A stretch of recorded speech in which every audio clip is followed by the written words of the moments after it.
Welcome to the season premiere of the third edition chapter, story, and all that and more, the Public School Coaches Show. I am Maurice Prince, and today we begin the third season of this wonderful show, and we talk with outstanding student athletes over the course of this year, coaches that teach, encourage, and motivate, along with administrators and community leaders and former athletes that lay the foundation for sports now, then, and in the future. Now, tonight being the season premiere, we got something special for you tonight. And what is that? Tonight is Champions Night as we start off this edition of the show. So we'll be talking with some wonderful tennis players from Classen SAS at Northeast. And then we will finish this hour of the show talking a little bit of hoops with the Douglas Trojans. So let's go ahead and get to my first set of guests that are here with me this evening, and I'm happy here this night. And tonight, yes, you normally hear Michael McDaniel as well. You will hear him throughout the course of the season. But tonight, I get to drive, and I'm happy to do so. Starting off tonight, we have Classen SAS at Northeast tennis players. I want to mention to Sophia Acuna and Ian Wu. Both of these young athletes are champions. We'll get to their accomplishments, but I have to also mention their coach, who is ACAC Tennis Coach of the Year, Mr. Kyle Taylor. Guys, good evening, and how are you guys doing tonight? I'm doing good. How are you? Guys are saying, okay, don't get quiet on me now. Don't get quiet on me now. That's all right. So, you know, when we start talking about the great sport of tennis, it is an energetic sport. It's a sport that's continuing to rise, open doors for a lot of different athletes, and you two are excelling in that. Now, Sophia is going to be spoiled because she's the veteran. I've had the chance of interviewing her earlier this year, right before the state tournaments began last year. But Ian, it's my first opportunity to talk to you. So before we talk about the accomplishments that you have made, talk to me about the love for tennis. Where did it come from, and how did the sport and you bond? Well, I was a competitive sports player before. I started out with soccer, and then I had a friend who got me into tennis. And, you know, I did pretty good the first time, and I just fell in love with it. From there. Yeah. So, I mean, everybody has a moment where that moment, you know, it just clicks. You bond with that sport.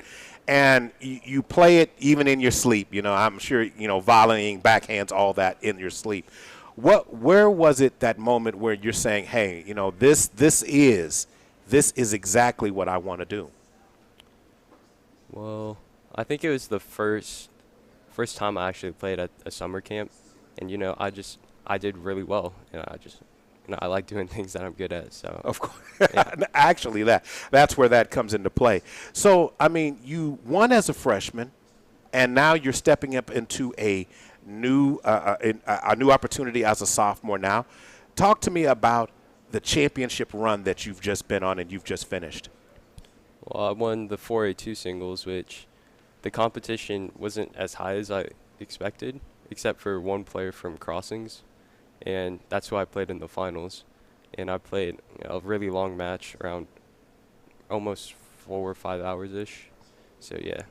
Now, typically, how fast are the matches in terms of time? You made it stand out. You said 4 or 5 hours. That's a match. Most of the matches that year were around under an hour most of the time. Okay, so I mean, so what made this particular match so unique? The player was a lot tougher than the competition I had before, as well as the rain and the weather that day. Okay, so it was a little bit of the elements that also played a factor into that.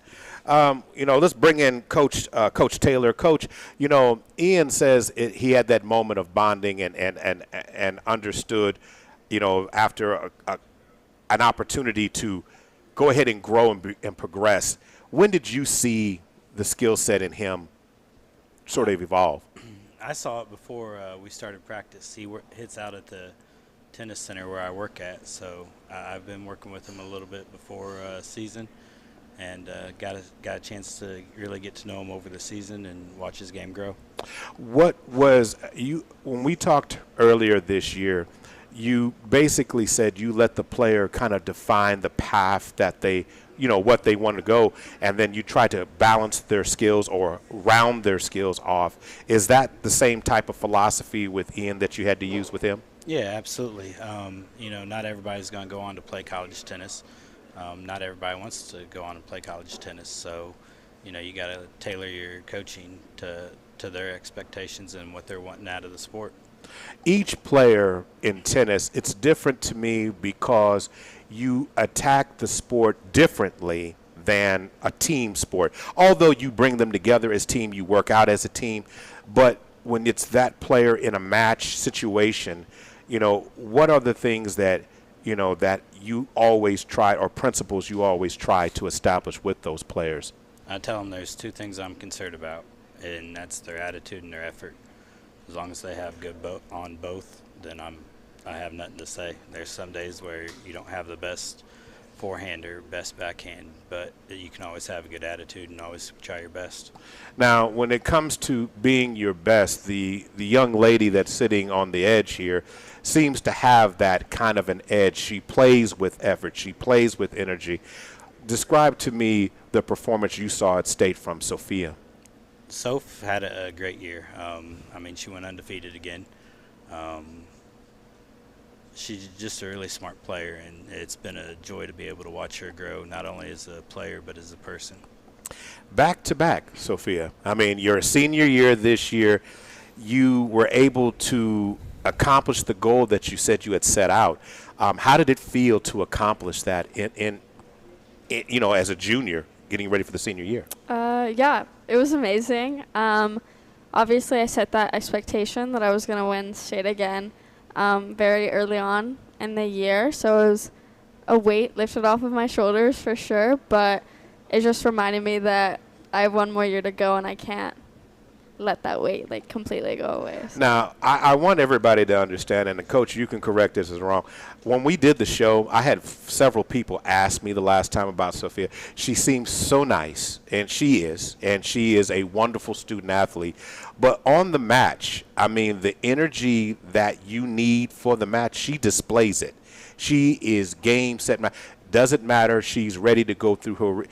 She has what seems to be an established routine. Would you agree that allows her to excel in so many ways? I don't know about a routine, but she's got that competitive edge. She's super sweet off the court, but if you step on court with her, you're not going to see a different side of her, for sure. Sophia, now I know I'm not the first person to mention this. How often do you get that? Yeah, honestly, I think in women's tennis you have to have that. If you don't have an attitude on the court, you're not going to play as well as you want to because your opponent will have the attitude back. So you kind of have to match it or go higher than their energy. Right. You had to come in and establish that tone early. So talk to me about the match, the championship match itself. What do you remember most about that particular match? Yeah, so the first game I started off pretty rocky. I was down 40-love in the game. The nerves just really hit me as soon as the first point started. But thankfully, I was able to close out the game being down 40-love. And then throughout the first set, it was pretty smooth sailing from there. And I just kept my plan going into the match of what I wanted to do pretty steady. And then it got a little bit tighter in the end of the match. And that's what happened last year as well. But I just remembered that I needed to stick to my plan, and if I did, it was going to end up being the outcome that I wanted. And that's an important thing. Ian, when you are in when you were in your championship match, is that something that you also had to figure out your game plan or how you wanted to attack the opponent? This is a long match you're talking about, so you had ebbs and flows, things that didn't go your way, some moments of a trepidation where you weren't sure. Talk to me about that. Yeah, that match had just so many momentum shifts. I started the match out really well, just all the adrenaline, first finals, right? Started that match off well, and then I lost that set because just lost my momentum there. Second set, the kid was battling some injuries, so won that set pretty comfortably. And then this last set went down 1-5, so really far down, and then just went point by point. and coach just gave me a game plan to open up his weaker side, and I went point by point and won the match. Now, when your coach, interesting you mentioned that. That's really great. Once you saw that, once you saw what the coach was describing or the weakness, you said open up the weak side of the player's game. Was that on the return or on the forehand, or what was that? It was the backhand. Backhand? Okay. So in terms of doing that, so did you instantly see it, or did you have to play a couple of points? That it took forever for me to get. Yeah, he would remind me all the time, and I barely did it until the finals. So. Okay, Yeah. Coach, what do you remember most about the match? Because Ian's sitting here telling us that it took him a minute. You obviously have a lot of confidence in his ability, so that was never the issue. It was just about him executing. How did you encourage him through those moments? For sure. I remember, the first set, he was up 4-1, and we had a rain delay. And then that rain delay changed the momentum, and he lost the first set, like you said. When he was down in the third set, I told him, I said, hey, it's 8:30 now. Make this match last till 9 o'clock. You make it last till 9 o'clock, we'll win. And he made it last till 9 o'clock, and I gave him a few pointers. And like he said, it took him a while to implement them, but when he did, it's when the change really started. Now, Sophia, you've been in, again, this is your second time being in that stage at that moment where you've seen the first part of the game not necessarily go your way, and you've had to flip a switch to figure some things out. When you figure it out, is it easy to attack it at your level? The reason why I say that you're a senior now, you've seen a lot of tennis. You've seen a lot of different styles, folks trying to do different things in your game. How easy is it for you to identify those moments? I mean, it's never easy for anybody, especially because tennis is such a mental game. So if you get down on yourself, it can be a really quick downhill, just go straight downhill from there. But I think with experience comes being able to identify those moments a lot easier than if you are younger and haven't played as many matches. But thankfully, yeah, I mean, I know how to work through those tough moments if I go down and the momentum shifts. But yeah, with experience comes being able to execute. So, let me tell you, listening to you guys talk about it, I really wish that I had been there at the time when you guys won the match, just to get your initial thoughts. This has had a chance for you to play it back in your head a little bit, the good, the bad, what didn't go. But at the end of it, you guys are champions. So congratulations to you both. thank you. So, Sophia, this is your senior year. Yeah. You're going for 3. You've got the downtime right now. What would it feel like to accomplish that, and what will you do to put yourself in a position to get that? Yeah. So, I mean, it's going to feel amazing if I have a three-peat this year. The girl that I played the last 2 years graduated last year, so I don't know if there's incoming, amazing talents that are coming in and that are freshmen. So, of course, I cannot be too confident in myself and just let my guard down. But, yeah, honestly, going into high school, it's what I set my mind to from a very early age. And so if I do, it's honestly just I'm going to be so proud of myself. Obviously, Ian, you're trying to break through and win back-to-back. What will you do this year to try and get yourself? You've got downtime as well. What will you do this year to set yourself up for that spring? And here comes the gauntlet again. First of all, how about not play another 5-hour match? However, you probably would do that if you needed to. If I had to. Exactly. So what will you do to get yourself ready? Well, just practice, right? And then just got to play or practice with the higher competition, because that's what I'm going to be facing this year. So just working with the higher level players.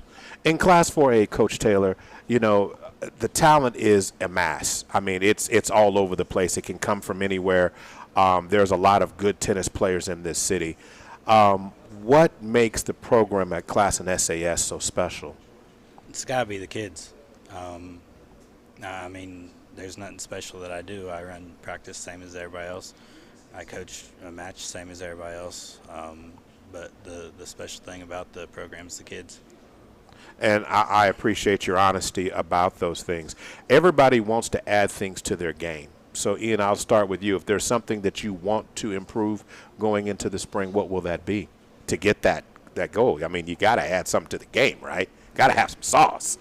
Yeah, I want to add just like a killer forehand, right? Just to make sure it's reliable and I can still have amazing offense with it still. When it comes to the forehand, is balance and maintaining to retreat, because you're extending, you have to maintain the balance after the shot, correct? Yeah. So how fast do you serve? Let's just go for that. Let's just go right off the top. I can go over 100. Okay, over 100. All right. So on a forehand return, how fast was it, and how fast would you think it needs to be an effective weapon? Well, I don't really think speed's the best way to determine if it's. I like that. Please elaborate. Please elaborate. Because, just hitting a hard shot, it's oftentimes really easy to get back. Just the opponent can just block it back. But I think the main weapon's going to be the spin that you put on the ball.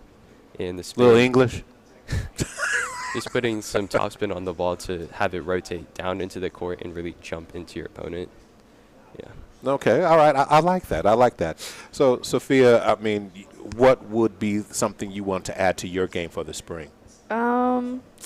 Probably being more confident at the net. In women's tennis, a lot of people aren't. And so if you are, it's a huge advantage in the game. So probably that. I have seen some of the highlight videos when you're pumping your fist and doing other things. So you're telling me the net is something that not necessarily is intimidating to you a little bit. I wouldn't say intimidating. I'm about to say I knew that was not the right word. I would just say I'm very confident. Baseline. I'm a very confident baseline player. I just have, in my opinion, pretty solid strokes. And so, I mean, if that was one thing that I would like, and I am a short player, and so coming into the net and taking time away from my opponent is something that is a great, something to really add to my game. Right. I mean, as a senior, you always want to have the most balanced game you can, obviously to accomplish the goal, because everybody's going to be watching. There's a reputation of things that you do well, things you don't do well. But the more you add to your game, I'm sure for both of you, that it's something that will give your opponent something else to think about, since it's the ultimate mental chess game. I mean, any disagreements with that point? No, okay. So, I mean, Coach, when it comes to growth for players, do you have something that you're going to say to them coming in the spring, or are you going to take a look at them after conditioning and practices and all those things and say, hey, this would really help you in this particular area, or this would be an uptick in your game to give yourself another weapon to rely on in the competition? Absolutely. I mean, it's one of the deals where we look at it match by match. Sometimes the heavy forehand works. Sometimes, we got to switch it up and come to the net more. But we always make our adjustments and implement our game plan and move forward from there. One thing your program has had is dealing with success. As a coach, with your players, current athletes that you have on the roster that you're still able to train, any concerns at all about getting them to forget about what they've accomplished and say, this is a new year, new opportunities, and starting from zero to build again? Or do you come in and say, what you have learned, it's time to unveil something else with that? How do you break down the difference there? Tennis is an individual sport, like you said earlier. A lot of the motivation has to come from within, so I allow them to kind of motivate themselves. I'm blessed to have Sophia and Ian, and they're both very humble student athletes, so I really don't have to talk them off the ledge. And No, I don't think you do. So the good thing is we're able to work on new things for them, and to kind of help broaden their game. When in terms of the tennis team overall, what would you say their impact has been on the rest of the team? I mean, they're the leaders. They're the ones that everybody looks up to. Winning talks a lot. It says a lot. And the fact that they both won state championship. Ian did it as a freshman. Sophia's been to 3 straight finals. She got second her freshman year, won the last 2 years. I mean, what more can you say? No, there's really not much more to say. The winning on the court translates into winning with the team and winning in other philosophies. But Sophia and Ian, is my last question for you guys. The culture that you guys have been able to establish with your teammates and with each other in terms of it's an individual sport, but the camaraderie that you guys have been able to build with the teammates, how would you say that impact has had for both of you? Well, go ahead, Ian. I mean, the team's just like it's a family, right? Because I felt down and out in that third set at state, and then just some of the teammates came, some of my friends came, they just started cheering, right? And that changed the momentum, just brought some momentum back on my side and just made me feel a lot better and willing to fight it out. That's great. Sophia? Yeah, I agree. My first 2 years at Classen, we did not really have a team. Maybe my sophomore year. I don't remember. But one of the years we really didn't have a team. And so being able to have my teammates at my final was just amazing. And they really helped my motivation going and my confidence going, especially when my opponent started to come back a little bit in the second set. And that's something that I won't take for granted ever, being able to have a team that's constantly supporting me. And that culture, you guys learned it from someone else, and the coaches established in this great family. I can't wait to see what you guys get to. So, of course, when we get back closer to the spring, I want to see how things are coming along. So I hope you guys will come back to the show at this time. I'd like to see that. Coach, if anyone has the thought if they wanted to join and start playing tennis, what would you say to that him or her who may want to consider this as a sport? Pick up a racket, go to the local park and hit some balls. If you like it, go to the tennis center, get a lesson or two, and it'll help you out. Guys, I can't say congratulations enough. We have, of course, Kyle Taylor, ACAC Tennis Coach of the Year. We have Ian Wu, who is back-to-back singles champion. Want to make sure that. Is that correct? Or is it single? Not yet. That's what we're going for. Okay, I'm just putting it out there. So we'll just go ahead and just put it out there and be all right with that. And then Sophia, who is a back-to-back, who's going for the three-peat. Man, what an accomplishment. This is the Oklahoma City Public School Coaches Show. Today it's being sponsored by the Oklahoma City Dodgers Foundation, Dick's Sporting Goods, Bedford Photography, Big O's Pork and Dreams, Impressions Printing, Metro Tech Technology Center, and Kai's Concepts. We'll be right back from Chickasaw Bricktown Ballpark with the Douglas Trojans coming up on the other side. This is the Oklahoma City Public School Coaches Show.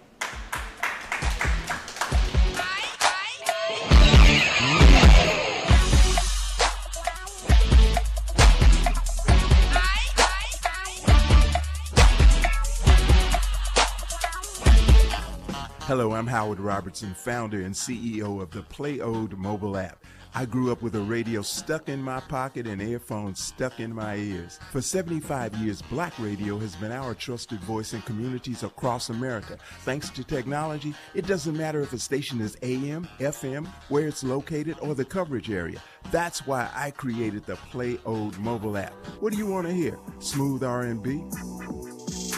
Hip-hop? Gospel,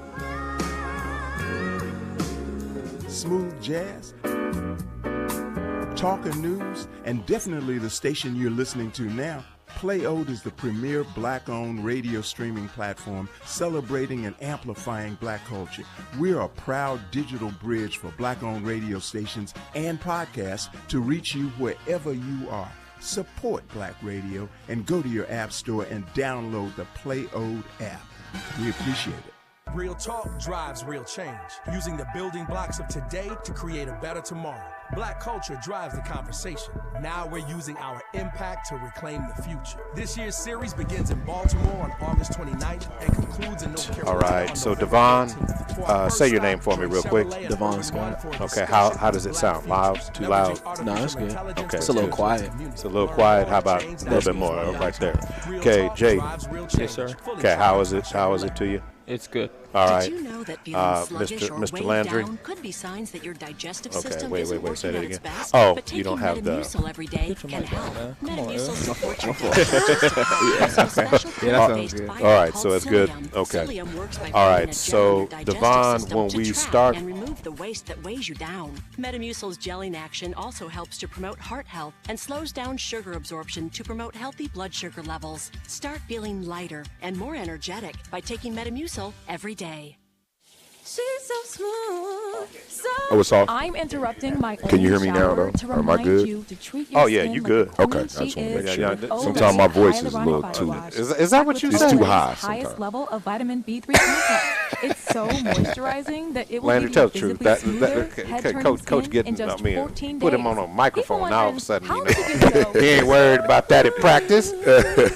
Olay So, Hyaluronic no, Body so Wash. we have- Also try let's see Olay here. Hyaluronic Body Lotion. I can't wait for what's next. Even with higher stroke risk due to atrial fibrillation. 3 minutes. And a regular heartbeat not caused by a heart valve problem. Eliquis, the Pixaban tablet, So, I'll come reduces back. stroke risk. It's the #1 cardiologist prescribed blood thinner. Don't stop taking prescription Eliquis without talking to your doctor, as this may increase your risk of stroke.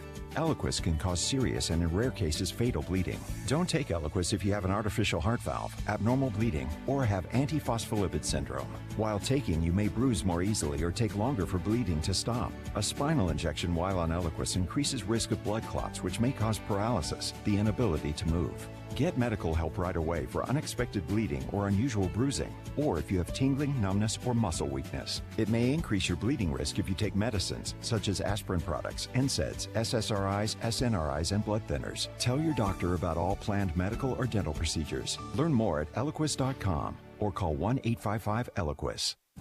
My ride smells just right, just right, just right, just right. Y'all gotta try that Febreze car.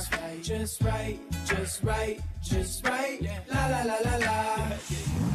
With up to 40 days of consistency, all over Febreze car clips right on your vent. You know my car's my happy place. Keep a smile on my face when it smells just right, just right, just right. Breathe happy Febreze. La la la la la. High school football is back on CBS Sports Radio. It's True Grit from the Gridiron. This season, get ready for matchups featuring Bishop McGuinness, Millwood, Midwest City, Heritage Hall, Douglas, John Marshall, Putnam City North, DC West, and the original Putnam City, along with Southeast Northwest Classen, Shawnee, Star Spencer, and Classen SAS. So let these games begin. It's high school football served all season long. Sponsored by SSM Health at St. Anthony's. You can listen on your radio, and you can watch all the games on PPBC TV. Download the app today. We are live in local sports. CBS Sports Radio 105.3 HD1.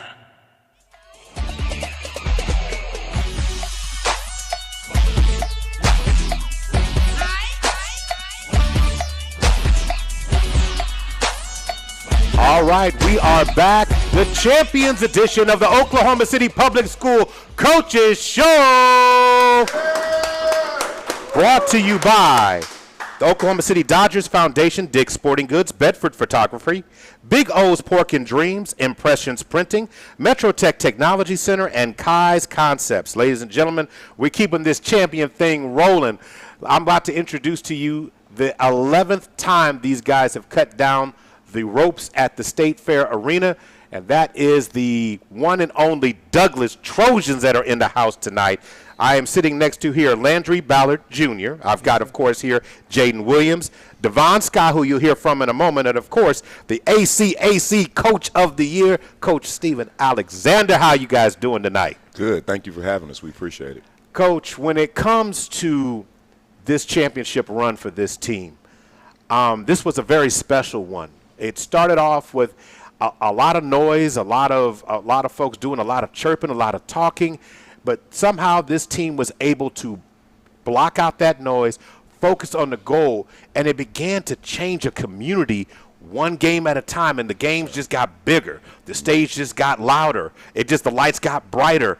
Talk to me about the journey this team had this last season. Yeah, we just tried to focus on the small things, and we always talk about getting 1% better as a team. And when we do that, if you're able to focus on the small things like that, then the outside noise just becomes motivation. And that's kind of what we used it for. Anything that was said about us, we always used it for motivation. And this team did a great job of showing maturity. These are young men, so sometimes they didn't know how to react to certain things, but they did a great job of handling things in a mature manner. And one of the things you have to enjoy about a team is, as a coach, you come in with an idea. You see all the pieces, but it's about the kids being able to buy in and humbly accept their roles and know their own, I won't say their place because that doesn't sound right, so I'm going to say know what their job is to complete it. If everybody pulls, we're going to win. Sure. At the beginning of the year, when you looked at the talent, because this team, this roster had talent, it's loaded with it. Talk to me about what you thought and what you thought this team could eventually, it might be able to do. Well, I never ask any of our players to take a step back. I ask them to be the very best at what they do. It's unfair for me as a coach to try to take talent from a kid in order to try to fix what I want as a coach. I should be able to take what he does well and implement it into my game plan. At the beginning of the year, us having Terry McMorris on kind of early, that's kind of where we had to kind of get used to things. These young men have played together for years. So Terry was kind of the added piece along with Jace that we had to kind of mix things in and figure out the right way to do it. And I think in the beginning, these guys kind of felt like they had to take a step back. And as we moved forward, Terry encouraged it, along with the rest of my coaching staff, encouraging them that, that you don't have to take a step back. Terry's going to be who he is, and you guys can do nothing but help him. And then I think as that started to happen, we started to come together with puzzle pieces. This team was three points away from being 28-0. So they understood the assignment early, what it was going to take for us to be successful. And 1% better every day is what got it done. Coach, I'm going to come back to you in a minute. I want to, of course, give Devon Scott a chance to get in here. But let's start off down the line. Landry, when we start looking at the season, you heard the coach talk. What do you remember most about when the season first started? You guys walk out. Of course, if everybody hasn't got it, get a close-up on the rings here, folks. The hardware is on full display. Got to make sure you guys see that. But talk to me again, or tell me, when you guys came out the lock, first practice, what was your mindset when you first got out? My first mindset was I gotta do better than I did the year before. Freshman year, we left with a sour taste in our mouth, so we knew that sophomore year we had to leave out with a bang. So from the beginning, we bought in. Everybody bought in. When Terry came, he bought in from the go. So we felt like we had to buy in order to be successful. Okay, so I'm gonna kick it on down and keep this going, Jaden. Yes, same idea. Season started, practice is going. How did you find your role with this team? Well, my teammates, encouraged me to do what I do best, and that shoot the ball and play defense. But it was everybody else telling me that I could do other things, and we work like a family. Somebody falls down, we help them up. So Devon, when we start talking about that, because you've always had to, in other words, to me, you always been a scrapper. When I talk about your game, because you find your niche and you go after it. Yeah. So sometimes it's hard to find that when don't I? When do I put my foot on the gas? When do I step back? How did you find your spot in this team? Well, whenever my teammates always gave me the confidence and always told me when. And Coach Steve always told me when I need to go. Like, this is when we need you to step up. And my teammates always encouraged me, always helped me with that, just gave me confidence. So I knew when to, put it down. Guys, one of the things that's tough to talk about in modern basketball, because everybody wants to shine. Everybody wants the light on my game at certain times. But in the concept of winning, how did you guys all find your way? Because as an individual, each one of you, Sean, as well as the rest of your team, it's not just y'all, but the rest of the team, Sean, how did you guys find that moment? Because your moment might have came early in the first quarter. Yours might have came in the second period. Yours might have came in the third or the fourth, because everybody always said fourth quarter, you know, I want my Steph Curry, I want my moment. How did you guys find out that, hey, this might be my time right now, but at the end, this is what we want? How did you guys figure that out?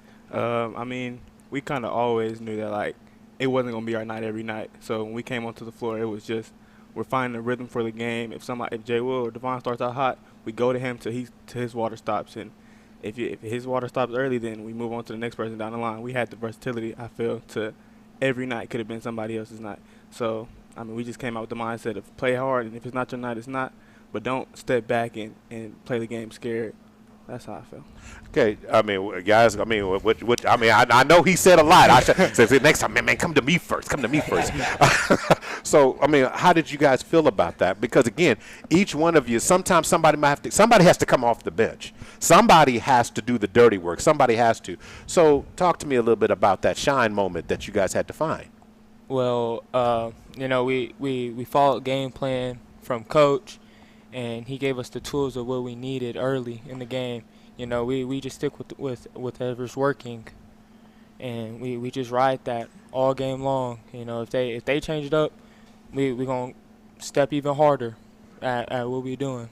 Yeah, I mean, so the scale always got bigger. So, Devon, let me start this question for you. What moment during the season do you most that is dear to you? I mean, everybody always wants to talk about the championship moment. Of course, that is a moment that you're going to have the rest of your life. But what moment during the season sticks with you as that, oh, man, this for me, I mean, it may not be for everybody else, but for me, what was that moment? I'm going to definitely say the Newcastle tournament.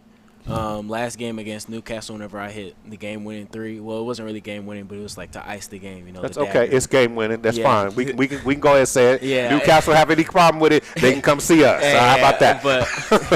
But after I hit it, I mean, everyone was there for me. You know, happy, supporting, and it just made me feel like, you know, like I always had my teammates or my family behind my back, no matter what. So, you know, after I hit that, it's just a very dear moment to me. Jaden, your moment. What was that moment this past season? I would probably say district. Okay. Our district game. We fought hard, you know, all game long, and after we won, you know, I just remember the feeling that when we all came together after every game, you know, we come together and sound off, and we always say a prayer because, you know, God first. And that really hits every time I think about it. That's actually powerful. Landry, what was that moment for you? I'm have to go with the Kingfisher game. That shot, then like not knowing how the rest of the game was gonna go, that just like really made it feel more enjoyable because we still had time left on the clock. But me in my head, I think like, oh, I just won the game. So it's got to be that. Okay, exactly. Every person's going to have a different thing, but I want to go to you, Jaden, on this one because everybody going to get a good question first. So Yes, you described a family culture. How is it a team can build? And you can talk now. Particularly like Coach A is not, you know, he's not here, but I'm going to ask you, how does a team, meaning the players, build that culture? You know, because the coach can always say it. In fact, it probably is a broken record. He said it so much. In fact, if you had it, you know, on your playlist, it'd probably be number one. But how did the players, you know, get to understand that this is the family? You know, it started with early morning workouts. You know, 6 a.m. where you really don't want to wake up to work out, and everybody's together. You know, you have to go all through your day, school and stuff. You got practice right after. You know, you're always with somebody with your team. Like, no matter what, you're checking up on each other, going out to eat, and, you know, spending extra time in the gym. And that just brings us all together. I want to go a little deeper before we start talking about this upcoming season. As the season progressed, I mean, you guys are building up. The gym was packed, but of course, everybody doesn't understand that Douglas is like there's another level on a Saturday night game. You guys are packing games on Saturday afternoons. I mean, there are people coming to see. There is a momentum building. when did you guys understand that you guys got to keep it all together? Because the talk starts getting bigger, the stage starts getting bigger. When did you guys realize that you said, hey, was it a particular game, was it a particular tournament that you said, hey, look, okay, I know what everybody else is doing. I understand that we trending. We understand because social media is all over the place. It's distractions. How did you guys stay focused through those tough times? I feel like our first loss, our only loss, was against PC North. We all came to the locker room. We all blamed ourselves, but that's really what it was. We have to blame ourselves for us to be a team. We have to each hold each other accountable. So I feel like it had to be that game. We all came to each other like, if we want this, we really have to go out there and do it. And we really have to buy into what coach is saying and believe in each other. Devon, when you start, when you guys are getting ready to start into the tournament, you guys are getting closer to the state. The games get bigger. The lights get brighter. And teams start doing a little things differently now. Now the attacks are no longer just about skills, not about your game. They start getting personal. When you guys started seeing that, how did the team learn to grow past that? I'm going to talk to the coach about this in a minute, but you guys had to start facing a different type of adversity. It wasn't just the players anymore. It was now the fans being a little bit more than just showing proper sportsmanship. Now I'm chirping about something else. I'm chirping about other things. How did you guys feel about that, and how did you guys overcome that? Well, I mean, at every game, everyone's going to say something. So everyone who came to our game always has something bad to say about us. So, we really didn't take it to heart. We don't even acknowledge them, really. We just push it off, The only thing you might get from us is like a look, like did I hear what he said correctly? And I mean, other than that, it's just like, we're always brushing it off, and we're not worried about what other people have to say about us because we're one tight circle, and we don't have to worry about what anybody else says about us. Jaden, I mean, when you guys are in that highest stage and things like that, teams are now playing you guys completely different now. Now it's no longer about offensive execution. Now it's about keeping possessions away. And you guys had to be mature enough to listen to what the coach had to say to overcome that challenge, because now I'm not trying to outscore you. I'm just trying to score 3 more points than you, which means I'm testing every fiber of this team, because now you guys got to trust each other, okay?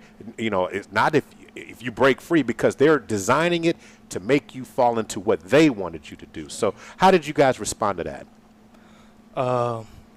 Experience, we ran the same thing. We practiced the same thing over and over and over again until, like, when we know they're trying to make us do something, we're going to run this till the wheels fall off. And the experience we built with each other throughout the year it was like no other. Like, I knew what Landry was thinking when Landry had the ball, or when Devon caught the ball. I know where I want to be, or Terry or Jace or anybody who's on the court with us, Coach, Devon, if you don't mind, give the coach just a minute. I'll give it. Coach, it just got to make you feel good. I've been watching you get feeling what these young men are saying. These are the guys they're showing the maturity. They're showing the humbleness. They're showing that they understood. How does that, I don't know what that feels like, because it's like your kids, standing up and saying, it's not just about saying it, but doing it and accomplishing it. Talk to me about, because to me, this is great right here. This is a special group of young men. If they were right here, right now, this is where they'll be together. If they were to be outside here, they will be together. Each one of them is different in their own way, but I see them being leaders in the next level in their life. They're going to be good people. They know how to present themselves. They're all good students. I'm just really blessed to have them trust me. I understand my position as a leader, and I don't take that for granted at all. And sometimes I get a little teary-eyed about these guys, because these people ask me, these are my friends. These are the people I'm around all the time. These guys make me happy. These are the people I talk to all the time. So when they're happy and I see them getting success and the way they respond to it in such a humble way, it's humbling to me. It is. Now, Coach, again, I alluded to it, but I think you're the right one to talk about it. As the games got bigger, the stage and the lights got brighter, the attacks became, I'm going to just say it, ugly. The attacks became ugly. It was, some were racially motivated, some were completely falsified, just statement things were saying that they were trying to label this team. But to me, oftentimes what someone means for bad, somehow, some way, it only makes you stronger. I don't understand why people don't get that, but in this particular case, that's what Douglas did. Talk to me about that, because the young men didn't have to come out. The community rallied behind this group. Talk to me about that whole process there. Well, it goes back to my position again. I understand that when things like that start to happen, that the first person that these guys are going to look to is me. You know, they're going to look to how I react. They're going to look to what I decide to do. They're going to look to what I say. So my job as a leader is to be smart and make sure that I make decisions with my brain and not my heart all the time. You know, because these are like my little brothers, and I've been around them since 2nd, 3rd grade. When you start saying certain things about them that's not true, of course it makes me want to react in a certain way.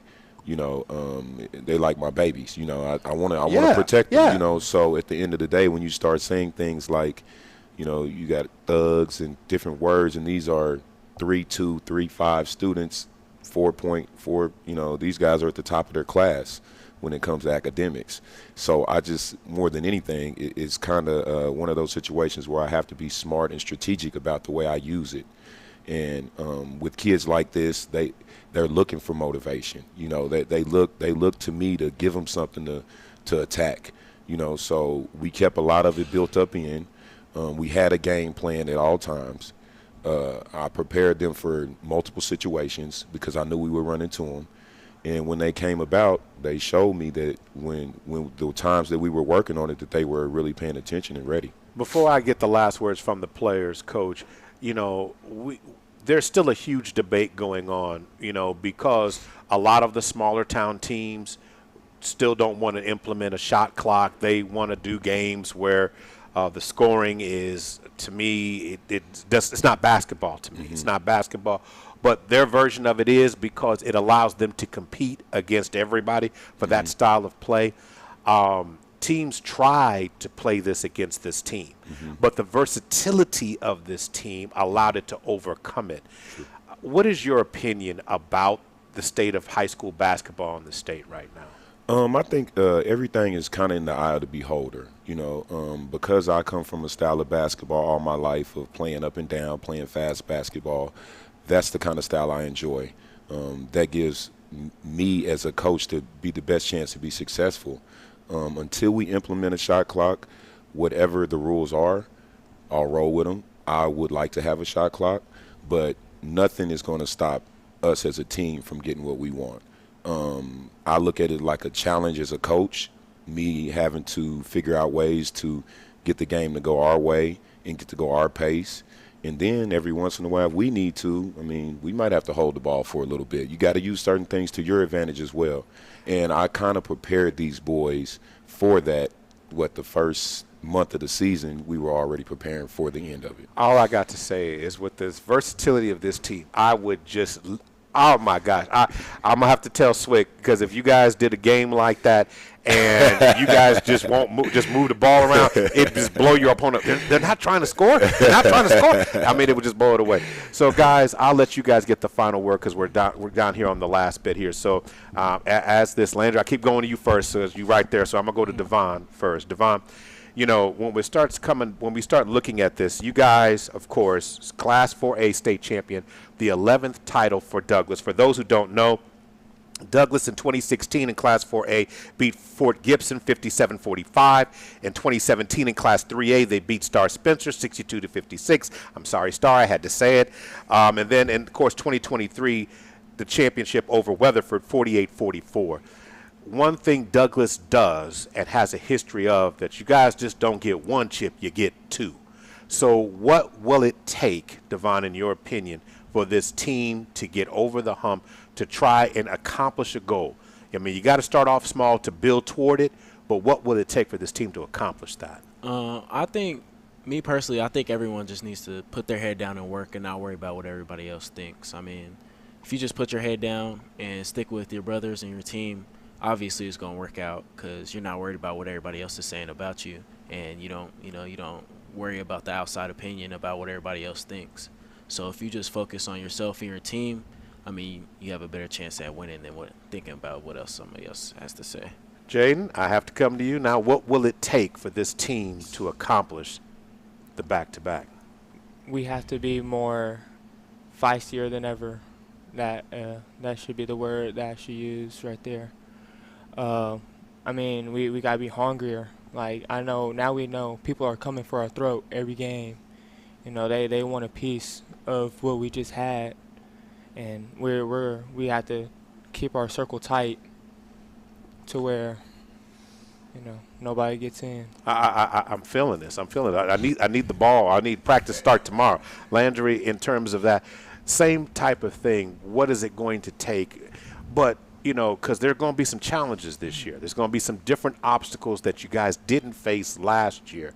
So how do you prepare for the unknown in your mind? Even more buy-in. I believe everything Coach Steve says from before practice to after practice to the state championship game. Like, I believe everything he says. So when everybody believes everything he says and everybody goes out there and tries to make it work, it's going to happen. Like, he told us before the season we're going to be state championship. We're still going to be state champions, and we became that. So if he tells us we can become that next year, I believe that. All right. I'll buy into that. Guys, I think, first of all, congratulations to each of you. Again, take a look at the hardware, folks. Take a look at the hardware, how nice it is, and I'm going to tell you this now, as Coach A will probably say, and I won't have to wait too long, all them rings are going to be put away at the end of August. So, so guys, let them get all the air that they need. They're going to go into this box, and you don't get a chance to look at it until you have something to go with it. It needs something to go with it. Yeah. I mean, one by itself. Ain't too good. No. It just feels lonely, right? It feels lonely. So we're looking forward to the upcoming season, and good luck to you guys in your preparation. And it is so positive to see you guys represent Douglas in such a way, and congratulations to you, and we wish you well. This is the Oklahoma City Public School Coaches Show. Man, this is a championship, man. This is heavy edition. I'm about to talk to Coach Wright about me getting my ring. As we get out here tonight, I want to make sure we thank our sponsors, Oklahoma City Dodgers Foundation, Dick's Sporting Goods, Bedford's Photography, Big O's Pork and Dreams Impressions Printing, Metro Tech Technology Center, and Kai's Concept. We'll see you guys next week on the Oklahoma City Coaches Show. Have a great evening, everyone.